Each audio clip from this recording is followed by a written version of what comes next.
A lot of people seem to believe that if you're rich, you have no reason to ever complain and you shouldn't be unhappy and you shouldn't feel negative emotions. And obviously that's not the case. I have a lot of empathy for rich people, and I understand that having money doesn't solve all of your other problems, and it even adds a lot of problems. And every single human, whether they have money or not, is going to face difficult situations and have to deal with difficult emotions. And you having money does not invalidate that at all, and your feelings are valid. It's valid for you to still struggle emotionally. That's part of the human experience. But there are ways to find happiness, whether or not you have money. So where does happiness come from? Does it come from material things? You can get temporary dopamine from material things, and a lot of people do rely on material things to get their happiness, but it's not going to give you lasting fulfillment. The reason that people who don't have money think that having money would solve all of their problems is because they realize that money can give you security and stability and freedom. So first of all, if you have money and you're still unhappy with your life, evaluate whether you have these things even. Because security and stability is really a mindset. We think that having more money would make us feel safe and secure and never have to worry or stress again, but that's really not the case. Money is just numbers in a bank account, and sometimes you can't even feel that you really have it, and it also can go away at any point. So security and stability and feeling safe is something that you really have to give yourself, and you have to heal your own mindset in terms of that. And it doesn't really matter whether or not you have money. That's something that you can give to yourself with $0 in your bank account or with $1 billion in your bank account. There's probably billionaires who still don't feel secure and stable and safe. So first of all, you want to make sure that you heal this mindset and you give yourself this feeling of safety and security. You can do that by building trust with yourself, building trust with the universe, healing your belief systems, working with the root chakra. And if you feel like you need help with any of this and you want to set up a coaching call with me, I'll put my email in the description. Security and stability is a mindset that you give to yourself independent of how much money you have. We think that it's tied to the external things that we have, and obviously it is going to influence it a little bit.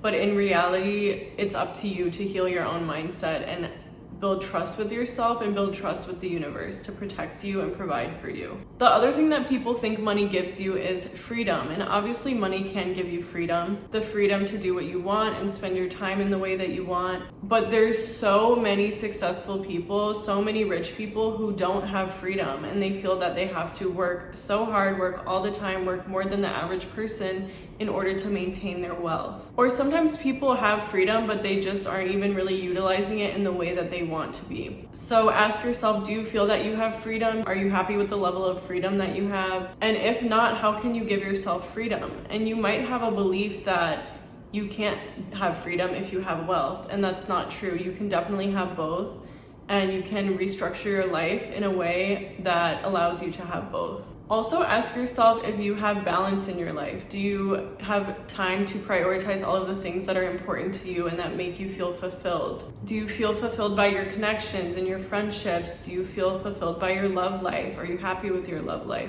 Are you happy with your relationship with your family? Are you happy with your health and how you feel in your body and how you feel about your body? And what is your relationship with yourself like? Do you love yourself? Do you take good care of yourself? Do you speak kindly to yourself? There's all these different aspects of life that we have to balance, and you're not going to feel good if your life is really out of balance and if you're not prioritizing the things that really make you happy and make you feel fulfilled. Take some time to think about what is important to you. Is it connection? Is it freedom? Is it being in nature? What are the things that make you happy, and how can you make sure that you're prioritizing these things in your life? Or if there are certain aspects of your life that you feel unsatisfied with, how can you work towards becoming the person that you want to be in that aspect of your life?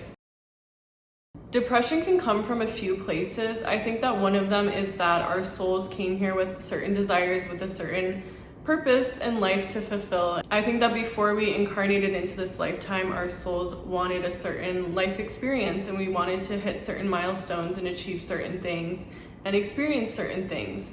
And if you're out of alignment with what your soul wanted for your life, you're going to feel depressed, you're going to feel uncomfortable, because that's your body's way of telling you, this is not what I want, and you need to make a change. Depression can also be tied to our negative belief systems or our negative beliefs and feelings about ourselves, the way that we speak to ourselves. So in order to overcome feelings of depression and unhappiness and discomfort, you have to work on your relationship with yourself and learning to love yourself, learning to speak kindly to yourself, learning to see the positive things in life and focus on the good, and just have a healthier mindset and just practice having healthier thoughts and beliefs, which you can do through meditation, through affirmations, really just observing your thoughts and your beliefs and learning to practice having other thoughts and beliefs. Because the way that our brain works, every time you have a thought, that neural pathway fires, and the more you have that thought, that neural pathway gets strengthened and you're more likely to return to that thought.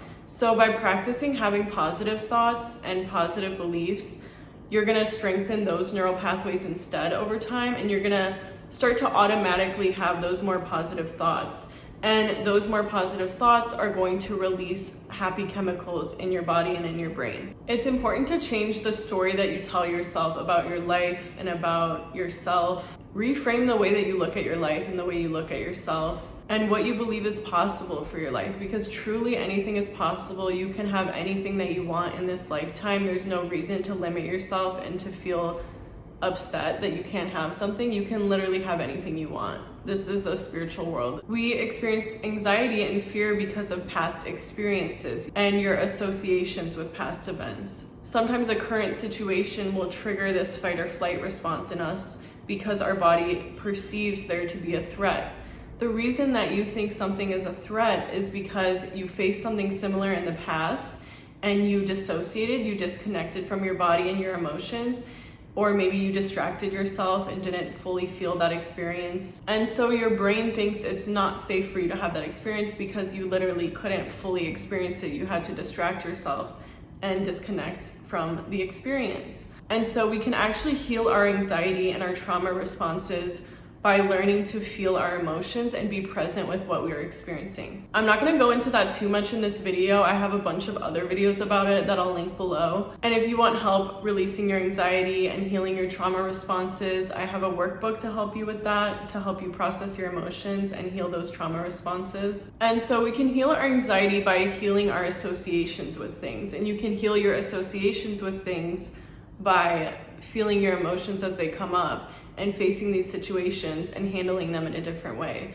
Because life is going to keep bringing up similar situations that bring up similar wounds, similar emotions of shame and grief, so that you can heal this wound and you can get those trapped emotions out of your body. And once you do that, you're gonna feel so amazing in a way that you didn't realize was possible. I say this because I've experienced it. Also, reflect on, what do you worship? We all worship something. And the more that you worship things outside of yourself, outside of Source, the more unfulfilled you're going to feel. Do you worship money? Do you worship material things? Do you worship appearances and the way that you look or the way that other people look? Do you worship certain people? Do you put certain people on a pedestal and have your happiness be dependent on them and what they think of you, or if they're in your life, or how they treat you? Do you rely on drugs or alcohol or different substances to make you feel good? Everyone has certain things and people that they put on a pedestal and they are essentially worshiping, and you're allowing your happiness and your mood to be influenced by whatever these things are, and you're dependent on them for your happiness. And the more that you depend on things outside of yourself for your happiness and outside of God and Source or whatever it is that you believe in, even if that's just yourself and your own will and your own trust with yourself, that's totally fine. But it's when we depend on external things and we're reliant on them, we become a slave to them. While you're in it, you're not even gonna realize how much it's actually taking your happiness and your fulfillment away and your freedom, your sense of freedom. We all have different things in our lives that we feel dependent on, and we're afraid to lose them, we're afraid to be without them. And identify what those things are for you. What is it that you're making an idol? And then work on healing that dependency. You can do that through fasting. You can do that through going without that thing. There's a lot of different ways that we can address these issues and meet our needs in other ways and build trust with ourselves and the universe. But the more that you can not rely on anything outside of yourself and not assign your happiness to anything outside of yourself, the more you're going to have freedom and true fulfillment. When we're dependent on things, they have control over us and they take away so much of our freedom and happiness and they control our mood, they control what we're able to do or what we feel we're able to do, because really it's an illusion. You really don't need anything outside of you. Reflect on what it is that you worship and try to pour that energy into yourself and into source instead. Happiness doesn't actually need to come from anything external. Happiness is something that is inherent. It's always been coming from you and from your mind, from your emotions, the chemicals that your brain produces,